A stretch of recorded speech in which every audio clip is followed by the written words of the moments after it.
आज Doubtnut app download करें। Doubtnut पर अपने सभी गणित, रसायन विज्ञान, भौतिक विज्ञान और जीव विज्ञान के डाउट्स का करो सफाया। बस प्रश्न की फोटो खींचो, एक ही प्रश्न को क्रॉप करो और तुरंत वीडियो सोल्यूशन पाओ। अभी डाउनलोड करें। नमस्कार दोस्तों, हमारा आज का प्रश्न है वाहित मल से संक्रमित जल के शुद्धिकरण की विधि का वर्णन कीजिए। तो दोस्तों हमें प्रश्न में पूछा गया है जो वाहित मल होता है उससे जिस प्रकार से जल संक्रमित होता है या प्रदूषण होता है उस जल का शुद्धिकरण हम किस प्रकार से करते हैं, किस विधि से करते हैं। तो सर्वप्रथम हम देखते हैं कि वाहित मल होता क्या है। वाहित मल, तो दोस्तों वाहित मल ऐसे अपशिष्ट पदार्थ होते हैं जो कि तरल होते हैं। जैसे कि दोस्तों हम लिख सकते हैं कि जल द्वारा वाहित अपशिष्ट पदार्थ क्या होते हैं। जल द्वारा वाहित अपशिष्ट पदार्थ को ही हम वाहित मल के नाम से जानते हैं।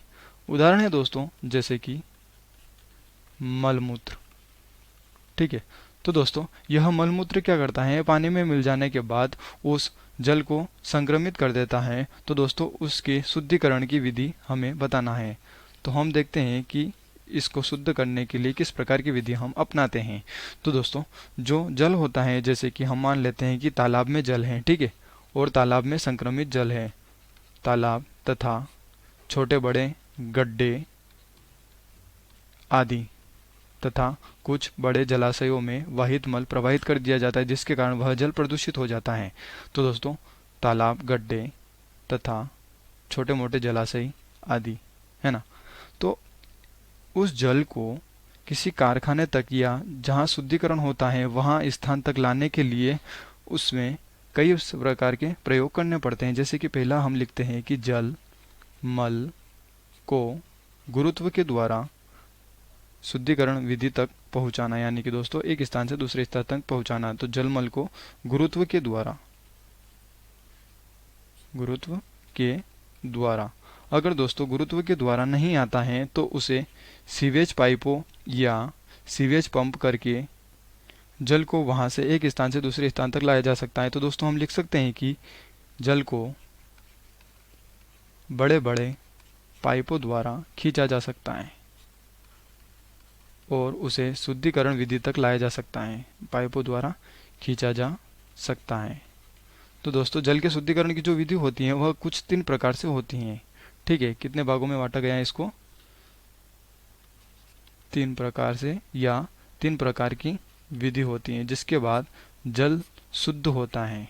जिसमें पहला होता है दोस्तों प्राथमिक प्रशोधन तथा दूसरा होता है पहला प्राथमिक प्रशोधन तथा दूसरा है द्वितीयक प्रशोधन तथा तीसरा है तृतीयक प्रशोधन। तो इस प्रकार की 3 विधि को अपनाकर जल को शुद्ध किया जाता है। तो सर्वप्रथम हम देखते हैं कि प्राथमिक प्रशोधन। ठीक है, तो दोस्तों प्राथमिक प्रशोधन के अंतर्गत जैसे कि हम मान लेते हैं कि शौचालय, स्नानागारों तथा रसोईघर आदि के जो जल निकलते हैं उस जल को जब अन्य जलाशयों या तालाबों में मिला दिया जाता है तो दोस्तों उसी जगह से आसपास उस जल को लेकर किसी सेप्टिक टंकी में और इस जैव फिल्टर के द्वारा इसको फिल्टर किया जा सकता है। जैसे कि दोस्तों यह एक सेप्टिक टंकी है। क्या है, यह एक सेप्टिक टंकी है। ठीक है, और दोस्तों इस सेप्टिक टंकी में जो शौचालयों, स्नानागारों और रसोईघर से जो भी जल होता है उस जल को पाइप के द्वारा या गुरुत्व जलमल के द्वारा उस जल को एक स्थान से दूसरे स्थान तक, यानी कि वहां से इस सेप्टिक टंकी तक लाया जाता है और इसमें जल को डालते हैं। जिसमें क्या होता है दोस्तों, जल में जो ठोस पदार्थ होते हैं, जिस प्रकार के हम दोस्तों यह कण देख सकते हैं ठोस के, यह ठोस पदार्थ नीचे बैठ जाते हैं, ठोस पदार्थ नीचे बैठ जाते हैं और दोस्तों जो हल्के पदार्थ होते हैं वह ऊपर तैरने लगते हैं। जैसे कि दोस्तों उदाहरण के लिए हम मान लेते हैं कि तेल और ओंगन, यह जो हल्के पदार्थ होते हैं वह ऊपर तैरने लगते हैं और जो ठोस पदार्थ होते हैं वह नीचे बैठ जाते हैं। और हल्के पदार्थ और ठोस पदार्थों को अलग कर दिया जाता है और हम यहाँ से शुद्ध जल की प्राप्ति कर लेते हैं, यानी कि ठोस पदार्थ और हल्के पदार्थों को अलग कर लेते हैं और हम शुद्ध जल की प्राप्ति करते हैं। और दोस्तों इसी जल को फिर वापस हम क्या करते हैं कि द्वितीयक प्रशोधन में लाते हैं, क्योंकि यह पूरी तरह से शुद्ध नहीं हो पाता है। तो दोस्तों हम द्वितीयक प्रशोधन में आते हैं, जिसमें क्या होता है कि इसी जल को वापस से डाला जाता है। और द्वितीयक प्रशोधन के अंतर्गत क्या होता है कि जो सूक्ष्म जीव होते हैं उन सूक्ष्म जीव को हटाया जाता है। जैसे कि यह जिस प्रकार की हमने मांगा है, यह सेप्टिक टंकी है और यही जल है, ठीक है। और इसमें क्या होता है कि जो सूक्ष्म जीव होते हैं, सूक्ष्म जीव, तो दोस्तों इन सूक्ष्म जीवों को इस पानी से अलग कर दिया जाता है जैव फिल्टर के द्वारा। किस फिल्टर के द्वारा? जैव फिल्टर द्वारा।